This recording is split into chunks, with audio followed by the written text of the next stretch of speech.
Welcome to Meeple Mentor. I'm Jared and we're about to play Cubeo. Let's take a look. I'll show you how. Make sure to subscribe and hit the notification bell below the video so you don't miss any of my latest content.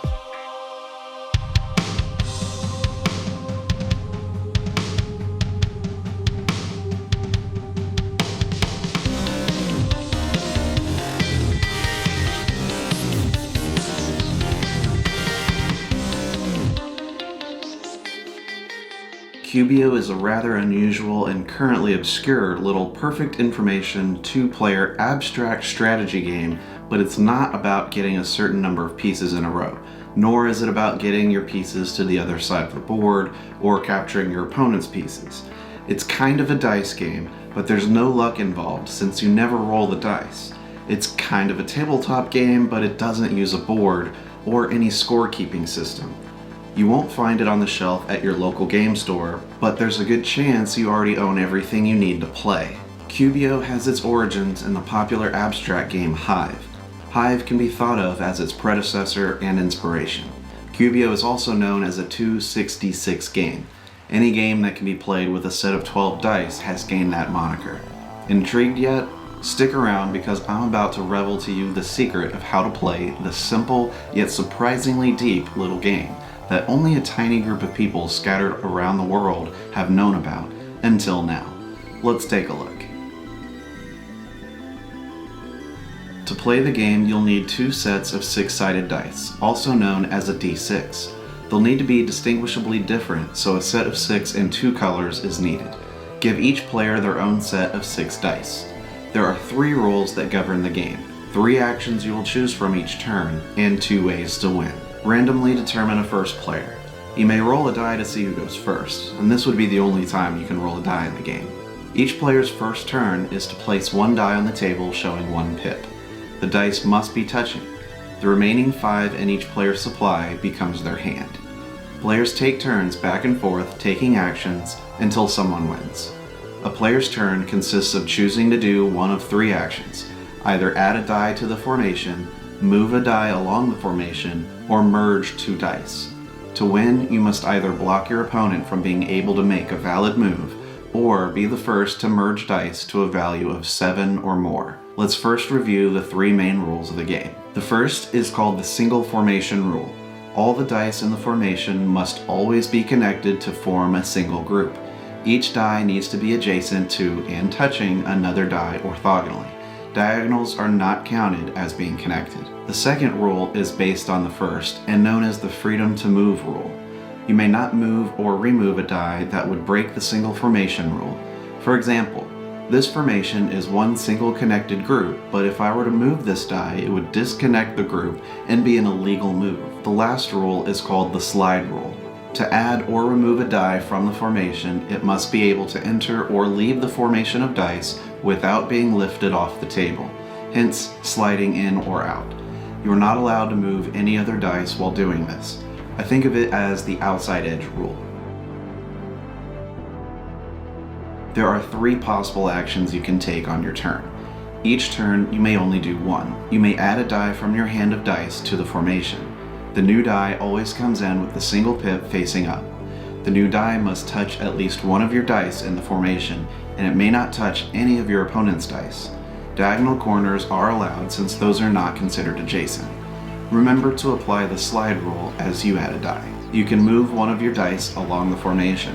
A die can move a number of spaces up to the number of pips shown on it. The die must move its full value and may change directions while moving. However, the move must cause the formation to be different when completed, meaning you can move it back and forth but may not end its movement at the same spot it started. Moving a die follows the sides of the formation and bounces around the sides of the dice in that formation. It does not move on top of, replace, or insert itself between other dice in the formation. When moving, the die is allowed to touch opponent's dice. The no touching rule only applies to a new die added to the formation. The action to merge 2 dice becomes an option as long as you have at least 3 dice in the formation. 2 of your adjacent dice may be merged together. First, add the values of your 2 dice and let one of the die represent the sum. Then remove the other from the formation.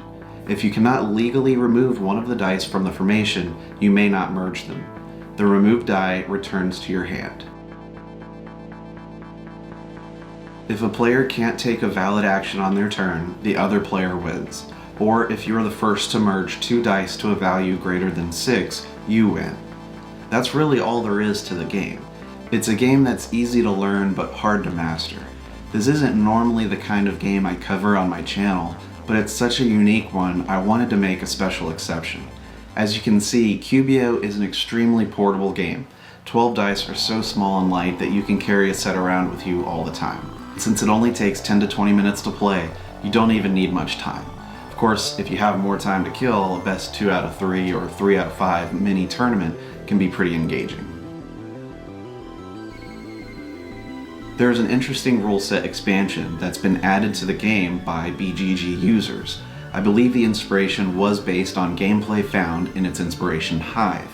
Feel free to try it out after a few plays of the normal game. The bug expansion requires you to have 7 dice each instead of 6 at the beginning of the game. Since it requires more game components, it's referred to as an expansion instead of a rule variant or addition. Players must therefore both agree to start the game using the bug additional rules and dice. Firstly, a die on top of another one is known as a bug.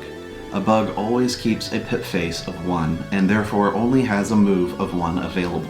Each player may only have 1 bug in play at a time. Bugs may not merge with other dice.